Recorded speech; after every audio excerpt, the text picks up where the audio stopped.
नमस्कार, मैं श्यामगिरी। आप देख रहे हैं टीएफडी न्यूज 24। टीएफडी न्यूज 24 में आप सभी दर्शकों का स्वागत है। महाराष्ट्र के अंदर एनडीए में फिर एक बार टूट फूट मचने लगा।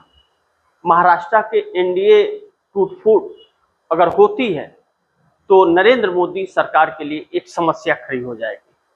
हालांकि महाराष्ट्र एनडीए टूटने से मोदी सरकार को केंद्र में तो कोई दिक्कत नहीं आएगी, लेकिन महाराष्ट्र के अंदर दिक्कतें हो सकती हैं, क्योंकि महाराष्ट्र एनसीपी दो टुकड़ों में है, एक शरद पवार की और एक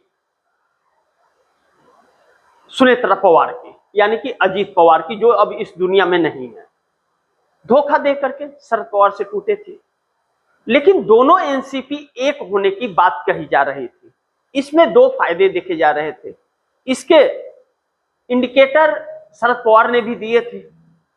शरद पवार ने एक बयान दिया था नरेंद्र मोदी को लेकर के कि नरेंद्र मोदी देश के लिए बहुत अच्छा काम कर रहे हैं, जो रास नहीं आया देश को।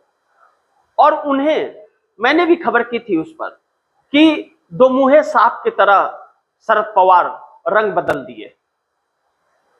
शरद पवार भारतीय जनता पार्टी के साथ गठबंधन में नहीं रहे, कांग्रेस से अलग होकर के एनसीपी बनाया उन्होंने, लेकिन एनसीपी को सत्ता तक नहीं पहुंचा पाए, छोटी पार्टी बनकर के रहे और अब तो छोटी से भी छोटी बन गए हैं। लेकिन शरद पवार को मजबूर किया जा रहा था भारतीय जनता पार्टी के साथ जाने के लिए। इसको लेकर के दोनों एनसीपी एक होकर और एनडीए को समर्थन देने की बात चल रही थी। ऐसे में शरद पवार पर बहुत सवाल खड़े हुए, लेकिन अब अजीत पवार वाली जो एनसीपी है, जो सुनेत्रा पवार उसकी चीफ है और पार्टी संभाल रही है, और उनके दोनों बेटे, अब उस एनसीपी के अंदर 30 एमएलए तकरीबन पार्टी छोड़ने के कगार पर है। और 30 एमएलए पार्टी छोड़ते हैं तो पूरी पार्टी ही उनकी हो जाएगी, सुनेत्रा पवार साइड हो जाएंगे, उन्हें फिर अलग एनसीपी बनानी पड़ेगी। अब ऐसे में समस्या उलझ गया। लेकिन अगर यह टूटते हैं तो 30 टूटते हैं तो वह 30 किसके साथ है? सुनेत्रा पवार के साथ है या वह गुट बगावती वाले गुट है जो बगावत कर रहे हैं? यह देखना बड़ी महत्वपूर्ण होगा। लेकिन कहा जा रहा है कि अगर यह टूट गई तो टूटने से एकनाथ शिंदे की बार्गेनिंग पावर जो है वह बार्गेनिंग पावर बढ़ जाएगी।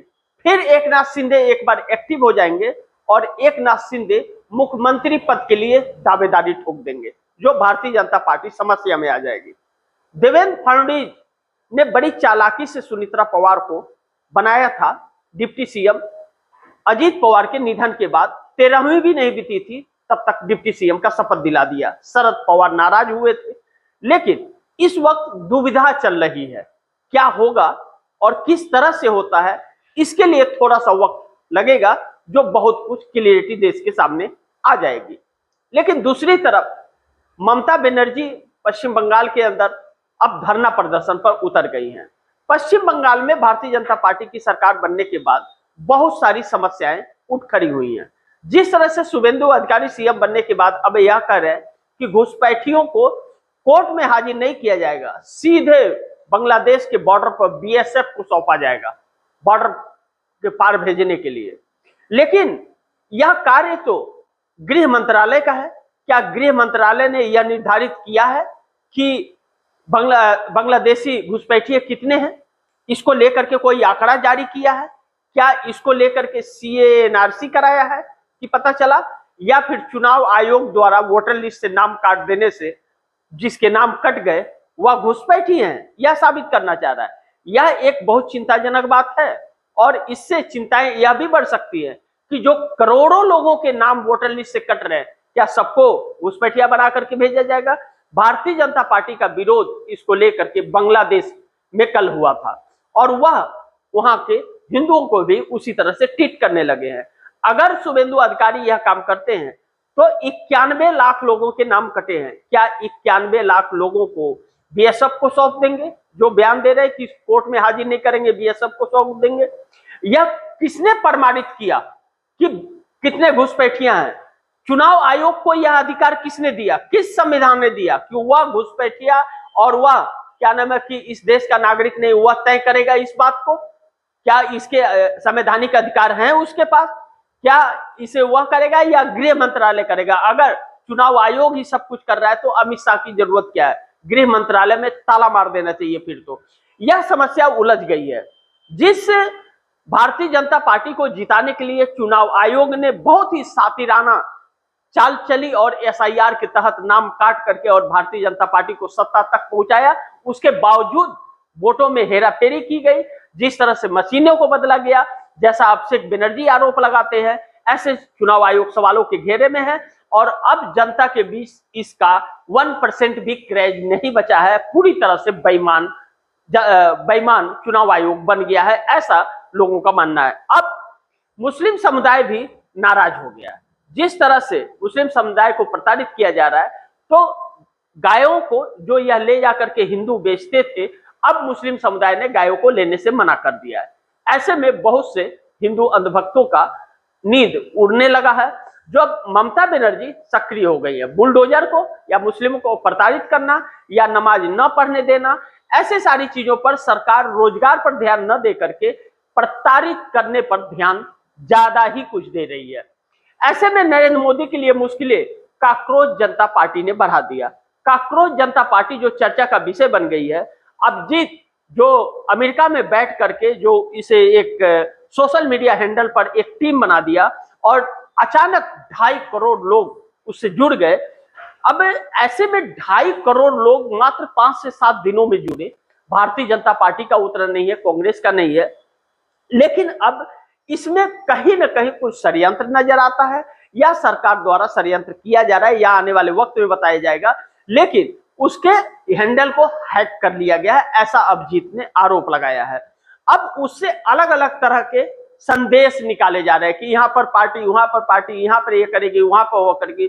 जो अभी मात्र सोशल मीडिया पर था, उसके आधिकारिक हर जगह पर बनते हुए, पार्टी का संगठन बनते हुए नजर आ रहे हैं, दफ्तर बनते नजर आ रहे हैं और प्रदर्शन का क्या उसका ढांचा बनता हुआ नजर आ रहा है, जो नरेंद्र मोदी के लिए चिंता में डालने वाला है।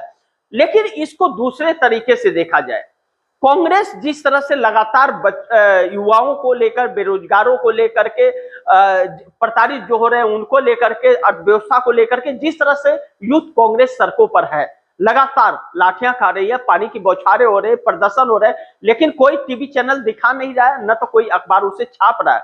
लेकिन प्रशासन के और सरकार के हाथ पांव खुले हुए हैं। ऐसे में मुद्दा डाइवर्ट करने के लिए एक तो था, लेकिन इस सरकार के पास कॉकरोच, लेकिन इस कॉकरोच ने तो मोदी सरकार के ही होश उड़ा दिए। अब इसमें 90% फॉलोअर्स जो है भारत के हैं और सब बेरोजगार हैं। वह बेरोजगारों के आक्रोश को देख करके मोदी सरकार इसलिए हिल गई कि कहीं नेपाल, बांग्लादेश और श्रीलंका तो नहीं हो जाएगा, या अगर एक हो गए तो इसके लिए भी उसे हैक और ब्लॉक करने की बातें की जा रही है। और एक्स हैंडल पर पूरी तरह से भारत में ब्लॉक कर दिया गया है, या सरकार उसे डिलीट नहीं कर सकती, ब्लॉक भारत में किया गया है। और कहा जा रहा है सुरक्षा कारणों से वह देश के लिए बहुत घातक है, इसके लिए उसको बैंड किया जा रहा है। इस सरकार के पास तरकीबें बहुत है, क्योंकि यह सरकार पूरी तरह से डर गई। लेकिन इस पर एक बात सोचना यह जरूरी है, क्या यह सब कुछ जो हो रहा है और जो ब्लॉक किया जा रहा है, इससे क्या उन युवाओं का कोई इंफॉर्मेशन नहीं मिलेगा? उस पर यह चीज हो सकती है, लेकिन क्या उससे उन युवाओं के अंदर गुस्सा नहीं भड़केगा? वह युवा क्या सड़क पर नहीं उतर सकते हैं? अगर वह 2 करोड़ युवा सड़क पर उतर जाते हैं तो सरकार का हाल क्या होगा और देश का नजारा क्या होगा? इस पर तो विचार करना ही चाहिए। क्योंकि कॉकरोच जो हमारे देश के सुप्रीम कोर्ट के chief justice of India Suryakant ने कहा बेरोजगारों को लेकर निंदनीय था और उनका अपमान किया गया, जिनके माँ बाप ने बच्चों को पढ़ाया लिखाया, डिग्री दिलाया, और यह सरकार बेरोजगार बना के रखी है। आप दर्शक चौंक जाएंगे, बहुत से बच्चों को अपॉइंटमेंट लेटर मिल चुका है लेकिन ज्वाइनिंग नहीं हो पा रही है। बहुत से बच्चों को पास हो चुके हैं, अपॉइंटमेंट लेटर नहीं मिल रहा है, क्योंकि यह सरकार देना ही नहीं चाहती। तो ऐसे में एक भयानक गुस्सा भी फैल रहा है देश के अंदर। लेकिन चंद्रबाबू नायडू कन्नी जो मार रहे हैं और खेल जो खेल रहे हैं बड़ी भयावह है। चंद्रबाबू नायडू तमिलनाडु में एक डिफेंस का प्रोजेक्ट था, जिसको भारतीय जनता पार्टी से आंध्र प्रदेश में उठवा ले गए, जिसको लेकर तमिलनाडु सरकार ने 100 एकड़ जमीन डिफेंस के लिए दी थी। रक्षा मंत्री राजनाथ सिंह ने वह प्रोजेक्ट उठा करके 3 साल बाद आंध्र में उद्घाटन कर दिया। ऐसे में जानकारों का कहना है कि उस प्रोजेक्ट के लिए आंध्र प्रदेश की जमीन सही नहीं है, उस जमीन पर वह प्रोजेक्ट सक्सेस नहीं होगा, लेकिन फिर भी दिया गया। इसको इस तरह से भी देखा जा रहा है कि चंद्रबाबू नायडू समर्थन वापसी के कगार पर थे, टकराव लगातार बढ़ रहा था और अब वह एक भारी भरकम राशि इस प्रोजेक्ट के जरिए चंद्रबाबू नायडू को दी जाएगी, जिससे उन्हें मना करके रखा जाए गठबंधन के अंदर, अन्यथा सरकार संकट में आ रही थी। देखना यह महत्वपूर्ण होगा कि चंद्रबाबू नायडू क्या इसके बाद भी सरकार के साथ रहते हैं या साथ छोड़ते हैं, या तो आने वाला वक्त बताएगा, क्योंकि उनकी समस्या सिर्फ पैसा ही नहीं, उनकी समस्या वोट भी है। और दूसरी तरफ नीतीश कुमार की पार्टी टूटने की कगार पर और बगावत होता हुआ नजर आ रहा है। उसको कैसे संभालेंगे नीतीश कुमार, वह चुनौती है। आनंद मोहन सिंह ने जो बगावत छेड़ा, पूरी पार्टी 2 भागों में बटी हुई नजर आ रही है और पार्टी को किसी भी तरह से भारतीय जनता पार्टी भी खत्म करनी चाहती है। और कहा जा रहा है कि यह भाजपा की एक चाल भी थी, जो नीतीश कुमार को इसमें पार्टी को ऐसा कर दिया जाए कि वह पार्टी फिर उठ करके बड़े भाई के रोल में आने की जरूरत न दिखा पाए। ऐसे में नीतीश नायडू का आगे जाकर के क्या होगा, क्या नीतीश नायडू को अपने जाल में फंसा रही है मोदी सरकार, या नीतीश नायडू कुछ अलग तैयारी में है जो मोदी सरकार के लिए आने वाले दिनों में दिक्कतें पैदा कर सकते हैं, यह देखना बड़ी महत्वपूर्ण होगा। लेकिन इस वक्त माहौल मोदी सरकार के पक्ष में तो देश में बिल्कुल नहीं है। बेरोजगार हो, युवा हो, मजदूर हो, चाहे वह अर्थव्यवस्था से जूझ रहे लोग हों, महंगाई से जूझ रहे लोग हों, हर कोई सरकार से नाराज भी है और हर कोई सरकार ने हर किसी को बेहाल भी कर दिया है। इस बात से भी हम इनकार नहीं कर सकते। बाकी आप दर्शकों की क्या राय है, क्या सुझाव है, कमेंट बॉक्स में जरूर दीजिएगा। इस खबर को ज्यादा से ज्यादा शेयर कीजिए, अपने दोस्तों को भी कहिए आगे शेयर करें।